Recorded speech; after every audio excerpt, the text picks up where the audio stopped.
तो नमस्ते दोस्तों, स्वागत है आपका मेरे नए वीडियो में। तो आप देख रहे हैं जुगाड़ प्रीनियर और मेरा नाम योगेंद्र है। मैं आया हूँ आज भैया से मिलने के लिए, भैया से कुछ सवाल करने के लिए। भैया लोन एडवाइज़र हैं, तो चलिए भैया से जानते हैं। नमस्ते भैया। नमस्ते जी, तो नमस्ते। भैया हमारे ऑडियंस को बताइए आप थोड़ा अपने बारे में। देखिए, मेरा नाम श्याम कुमार है और मैं एक फाइनेंशियल एडवाइज़र हूँ। मैं home loan, personal loan, business loan, car loan और क्रेडिट कार्ड में डील करता हूँ। पिछले 10 सालों से मेरा ये काम है, 10 से 12 सालों का। और इतना एक्सपीरियंस है मेरे पास। मैंने हज़ारों लोगों का जो है home loan, personal loan, business loan करवा चुका हूँ अभी तक। तो भैया जैसे अगर मेरी ऑडियंस आपसे मतलब पर्सनली कुछ नॉलेज लेना चाहती हो या कांटेक्ट करना चाहती हो या लोन लेना चाहती हो, तो मतलब आपका ऑफिस कहाँ पे है या कैसे कर पाएंगे मेरा कांटेक्ट? ऑफिस पीतमपुरा में है, रोहिणी पीतमपुरा में। जो लोग ऑफिस आना चाहते हैं, ऑफिस आके हमसे बात कर सकते हैं। तो भैया आपको लोन देने में सबसे बड़ी चुनौती क्या आती है, और जैसे आप हर किसी को लोन दे देते हैं क्या? नहीं नहीं, ऐसा नहीं है, हर किसी को लोन नहीं मिलता है। इसमें सबसे बड़ी चीज़ क्या होता है हम लोगों के लिए, डॉक्यूमेंटेशन चेक करना होता है कि कोई फेक डॉक्यूमेंट तो नहीं दे रहा है। प्रोफाइल में जो आ रही है, प्रोफाइल जो कस्टमर अपना बता रहा है, कई बार उसमें भी गलती कर देते हैं, सही चीज़ें नहीं बताते हैं सही से। उसके वजह से क्या होता है ना, जो उन्होंने बताया उसके हिसाब से हम आगे डालते हैं उसमें और सिस्टम से रिजेक्ट हो जाता है। तो वहाँ दिक्कत परेशानी आती है और बहुत सारे लोग डॉक्यूमेंट भी एडिट करके दे देते हैं, तो उसको भी हमें चेकआउट करना होता है। तो ये सारी दिक्कतें आती है। अगर बाकी अगर कस्टमर सही से डिटेल देता है, सारा पेपर सही रहता है उनका, तो कोई दिक्कत परेशानी नहीं आती है और काम आसानी से हो जाता है। जो लोन देने की जो प्रक्रिया होती है, उसका जो हम लोग समय लेता है, मैक्सिमम से मैक्सिमम 4 से 5 दिन के अंदर पैसा अकाउंट में आ जाता है नॉर्मल केसों पे। वैसे इंस्टेंट लोन की बात करें तो इंस्टेंट लोन सेम डे भी हो जाता है। हाँ जी। सब कुछ ठीक ठाक रहे कस्टमर का तो सेम डे भी पैसा आ जाता है लोगों का। तो सर किन लोगों को लोन आसानी से मिल सकता है? जैसे आपने बता दिया कि उन लोगों को तो मुश्किल से मिलता है अगर उनके डॉक्यूमेंट गलत होते हैं, कुछ नेम वेम का इशू होता है, पर आसानी से किन लोगों को मिल सकता है? देखो, आसानी से उन लोगों को मिलता है जिनका सिविल अच्छा होता है, जिनका रिपेमेंट शेड्यूल सही होता है, रिपेमेंट स्ट्रक्चर, जिन्होंने पहले कभी कोई लोन लिया हो उसको टाइमली पे किया हो, जिसका सिविल 750 प्लस हो और डॉक्यूमेंट उनके सारे जेन्युइन हो, कोई दिक्कत परेशानी नहीं हो। और कंपनी, जिस कंपनी में वर्क कर रहे हैं वो कंपनी भी अगर एक ABC कैटेगरी होती है सभी बैंकों में अपना अपना, तो उस कैटेगरी में अगर लिस्टेड है, जैसे ABC कैटेगरी में लिस्टेड होती है और सैलरी ठीक ठाक है, 30,000 प्लस होती है, तो उन लोगों को आसानी से मिल जाता है और जल्दी मिल जाता है। और जिनकी थोड़ी सी कम सैलरी होती है, उनका ऑप्शंस भी कम होता है, उनको बैंक में जल्दी होता नहीं है, तो जो होते हैं अपने प्राइवेट NBFC होती है उनसे करवाना पड़ता है। तो कुछ ही ऑप्शंस होते हैं, 20,000 से नीचे वाले के लिए तो मुश्किल से 4-5 ही ऑप्शंस हैं। और अगर जिनकी ज़्यादा सैलरी 30 प्लस है उसके लिए बहुत सारे ऑप्शंस होते हैं, तो उनको आसानी से मिल जाता है ये सारा। जैसे कि आपने जॉब वालों के लिए तो बता दिया है क्या चीज़ होनी चाहिए, पर लेकिन अगर कोई बिजनेस वाले हों तो वो कैसे ले सकते हैं आसानी से? तो बिजनेस वाले में भी यही सारी चीज़ें होती है कि उनका जो काम है पुराना होना चाहिए, ऑफिस या घर दोनों में से एक अपना होना चाहिए, ठीक है। और उसका भी कभी कहीं से लोन लिया हो तो उसको टाइमली पेमेंट किया हो, उनका भी सिविल बिल्कुल। अच्छा होना चाहिए, डॉक्यूमेंट सारे जेन्युइन दे, तो उनका भी आसानी से हो जाएगा। कम क्रेडिट स्कोर वालों को लोन किस बेस पे मिलता है, कि कैसे मिल सकता है? कम क्रेडिट स्कोर वाले के लिए सबसे पहले क्या होता है ना, उनको सिविल स्कोर अपना बढ़ाना होता है। अब मान लो आपका सिविल खराब हो गया किसी कारणवश, आपने रीपेमेंट सही से नहीं किया, किसी किसी बैंक का लोन लेकर के लेट गया है और उसकी वजह से आपकी सिविल थोड़ा डाउन हो गया, तो सबसे पहले आपको सिविल ठीक करना होता है। उसके लिए क्या करना होता है, सबसे पहले आपको कोई छोटा मोटा लोन लेना पड़ता है, जैसे कोई मोबाइल, टीवी, फ्रिज, ऐसी ये सब फाइनेंस करवा लो और उसकी टाइमली पेमेंट कर दो, है ना। टाइमली पेमेंट कर दोगे तो आपका सिविल फिर से ठीक हो जाएगा। अगर उससे भी नहीं हो पाता, जैसे आपने कोशिश करा, बहुत से लोग ऐसे होते हैं कि सिविल खराब हो चुका है, वो जा रहा है फ़ोन लेने के लिए भी तो उसको फ़ोन भी नहीं मिल रहा है किस्तों पे, है ना। टीवी फ्रिज जैसी तो दूर की बात है, फ़ोन भी नहीं मिल रहा हाँ। है तो वो कहाँ से मिलेगा।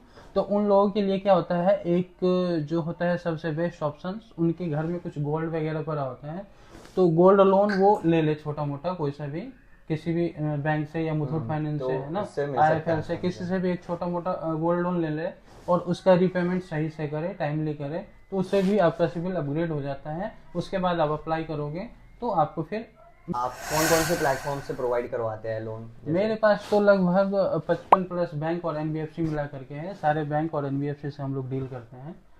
55 जी। है अपने पास सारे। तो 55 में से टॉप 5 टॉप 10 आप प्रोवाइड करवाते होंगे, वो कौन कौन सी हैं जैसे? टॉप 5-10 की बात करें तो सबसे पहले बैंक ही होता है, जैसे ICICI बैंक हो गया, HDFC हो गया, एक्सिस बैंक हो गया, कोटक हो गया, स्टैंडर्ड चार्टर हो गया, है ना, ये सारे बैंक्स में आ गया। एनबीएफसी भी है कुछ, जैसे इनक्रीड हो गया, हीरो हो गया, है ना, पीरामल हो गया, श्रीराम हो गया, ये सारे होते हैं जिनसे आसानी से हो जाता है। होम लोन और लैप लोन में क्या फर्क होता है, क्या अंतर होता है इन दोनों में? होम लोन ये होता है, सपोज करो आप प्लान कर रहे हो कोई नया घर खरीदना है आपको, जी। तो जो नया घर खरीदते हैं उसको हम होम लोन कहते हैं। जैसे आपको नया घर खरीदना है, उसके लिए पैसा चाहिए आपको, तो उसको हम होम लोन कहते हैं। अगर आपके पास ऑलरेडी पहले से घर है, उसके ऊपर आपको लोन चाहिए, तो वो लोन अगेंस्ट प्रॉपर्टी होता है, वो लैब। इसमें क्या फॉर्मेलिटीज होती है, आपको इसमें क्या डिटेल्स चाहिए रहती है, क्या क्या चेक करते हैं आप?